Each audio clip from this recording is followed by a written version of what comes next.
Welcome to the Tick Tock Podcast. The clock is always ticking, so let's synchronize our watches and dive in. I'm your host, Callie Brigham, and I'm here to help you make time for what matters.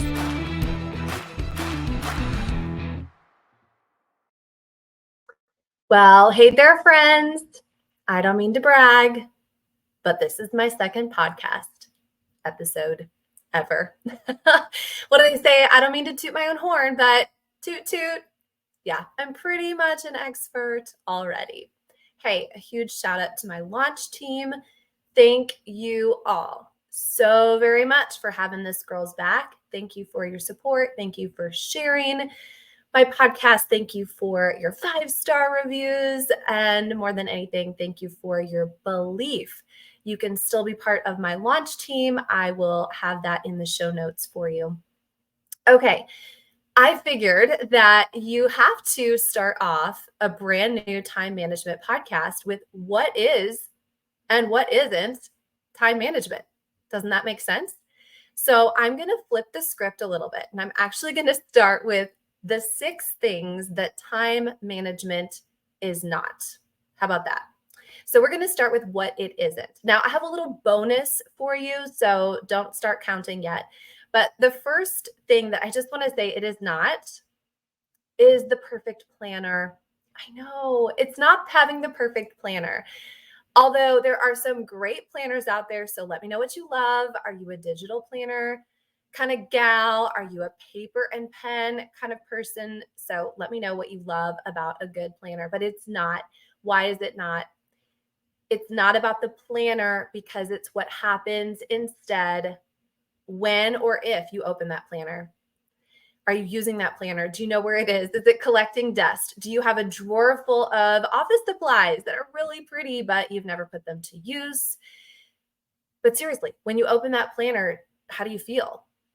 Do you feel overwhelmed? Do you feel stressed out? Do you feel overbooked? Do you feel like, oh, you know what? I kind of forgot to put things in this week. I have missed appointments because I'm just bad about remembering to put it in the planner.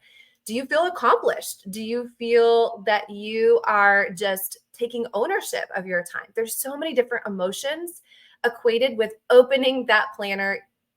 And again, if you even know where it is. So time management is not about the perfect planner, although I'm sure over the course of many more episodes, we'll talk about some great ways to plan out your time. All right. With that in mind, though, that was your little bonus. What is time management not? Is that good grammar? What isn't time management? The first thing that time management is not is micromanagement. So every single minute detail of your life does not have to be structured. It's not about making sure that everything goes exactly according to plan.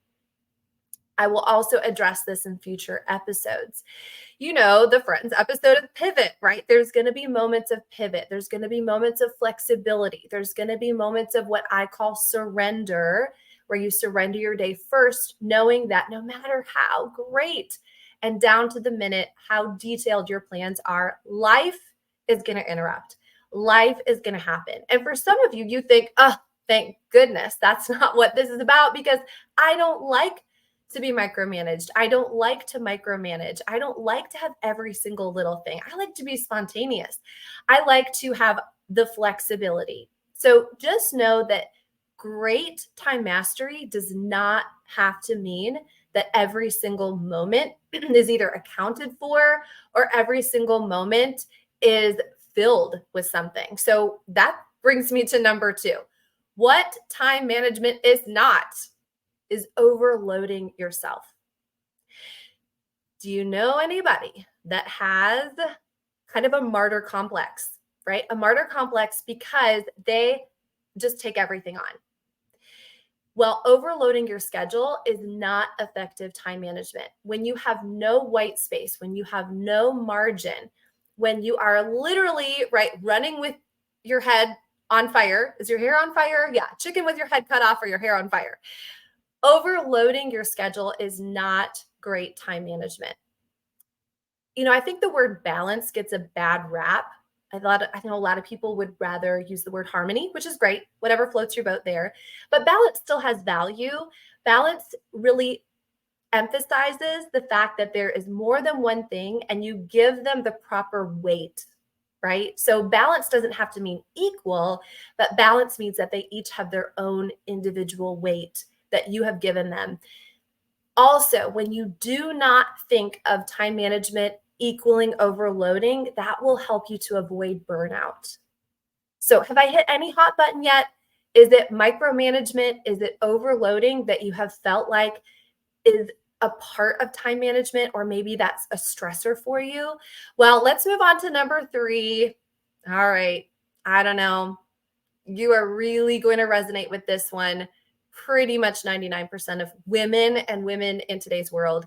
Number 3 is perfectionism. It is not synonymous. You will not find that in your thesaurus. Time management does not equal perfectionism.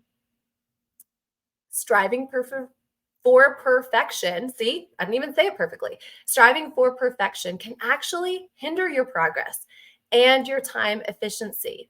Well, why is that? Because have you ever said, well, unless I can do it right, dot, dot, dot.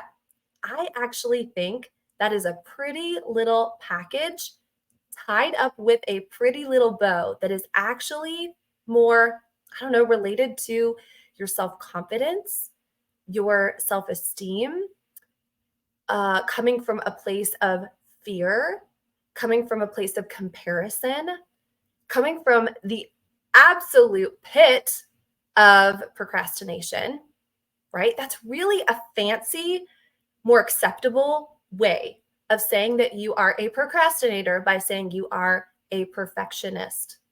So if you are expecting perfect, this is not going to be the podcast for you. We much rather choose progress. We much rather choose imperfect action over perfect inaction. All right, number 4. Where are my busy badges? Hold them out. I know you've got them. The busy badge, the constant busyness. Busy doesn't mean more effective. So my mom would call this spinning your wheels, right? Maybe you get to the end of the day and you're like, I mean, what did I accomplish? I was doing things all day. Well, were you doing the right things, or were you just in action in some form or fashion? So being more meaningful and purpose driven in your activities is much more what we're talking about with time management than just constant busyness. That can also be creative avoidance. Yikes. That's another way of saying it, creative avoidance. I mean, how many times do we have something that is a priority, or we say that it is, but when it comes down to it, we keep putting it off? I mean, we'd rather do a load of laundry, or we would rather clean the kitchen or the toilets or whatever than make that important phone call that we've been putting off. Maybe there's a big ask, ASK, that you have of someone in your industry, or maybe there's a project that you've taken on that you just have to take the first step, but you would rather pretend that you're too busy to take that on. All right, number 5 is ignoring your own personal well-being. All right, mamas, this one's for you. We all know the story of putting the oxygen mask on first, but is the reality that you're like, I actually wouldn't. I would put it on everybody else. You know, time management should never, ever come at the expense of your personal well-being, especially your mental and physical health. I mean, they say that there are statistics about the deadliness, I mean, literal early death that is caused by lack of sleep. So, self-care, I know that word is thrown around a lot and it maybe could be overused, or relaxation. What is that, right? That is not in our vocabulary. But at the expense of what? At the expense of what? So ignoring that personal well-being is number 5. And then lastly is number 6, rigid rules. That's what, in my mind, time management is not. It's not about rigid rules because, first of all, we have so many people listening and watching this podcast. I'm speaking that into existence, right? We have introverts, we have extroverts, we have ambiverts. Callie raises her hand on that one. So we have people all over that energy spectrum. So some of them do want more of a strict strategy. Some do want more of an adaptable strategy. So you're going to find out, and really, let's go on this journey together. You're going to find out what works best for your own unique lifestyle and your own preference, right? There are no hard and set rules, just like in my other occupation, skincare, makeup, fashion. There are no rules. Whatever makes you feel pretty, whatever makes you feel confident, right? Same thing when it comes to time management.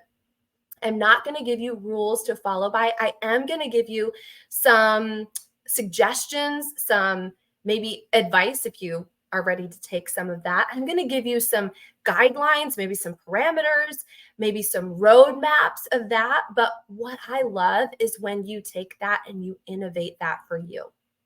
So I'm going to encourage you to throw any rigid rules, again, that you have to wake up at this exact time, or these 5 things you have to do before breakfast, or else you're a loser, right? Now, are we going to talk about morning routines? Absolutely. Are we going to talk about evening routines? I like to put my house to bed. I don't know if you've heard that. I like to put my house to bed. There's things that I like to do that just signify, it's the evening. I'd much rather turn on a lamp than an overhead light.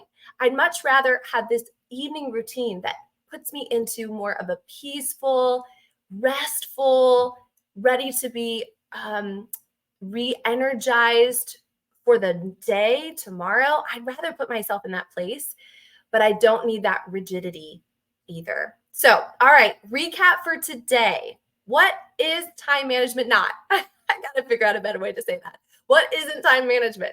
What time management is it? It is not micromanaging.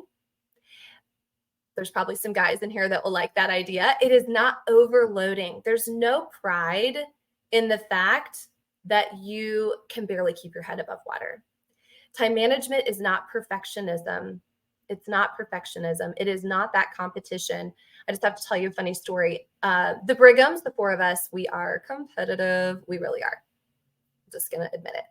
And we have growth charts for our kids. Now, my son's the oldest and he's the tallest, and he most likely will always be the tallest. But we were measuring the kids, and for that particular 6 months, my daughter had grown more than he had. And she was like, in your face, Brayden, in your face. And I looked at her, I said, Maddie, it is not a competition. And she looked at me and she said, everything is a competition. And then my husband looked side-eyed at me, and I looked side-eyed at him. I'm like, oh, yeah.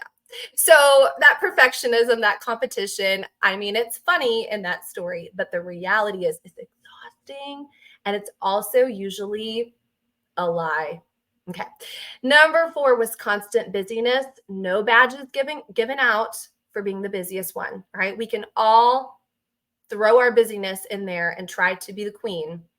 But at the end of the day, that is not what time management is about. It's also not about ignoring personal well-being. Please hear my heart on that one.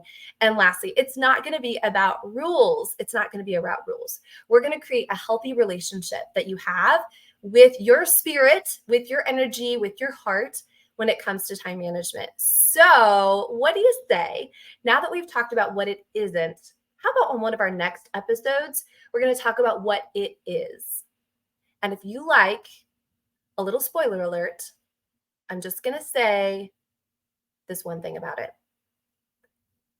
Emotional and energy management. Okay, that's your little teaser. That's your little teaser for next time. I'm so excited that you have joined with me on this crazy, weird, awesome TikTok adventure and conversation.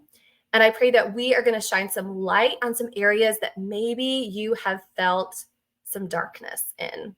Let's lighten those up.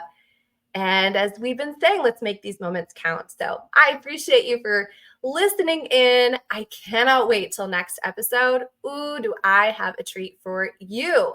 So these featured Fridays, yeah, they're going to feature some really incredible women. You're not going to want to miss that. All right, till next time. Thank you for joining me on the TikTok podcast. Please subscribe, rate, and leave a 5-star review. Your feedback fuels our mission to help you master your time. Set your alarm for our next episode, and until then, make every moment count.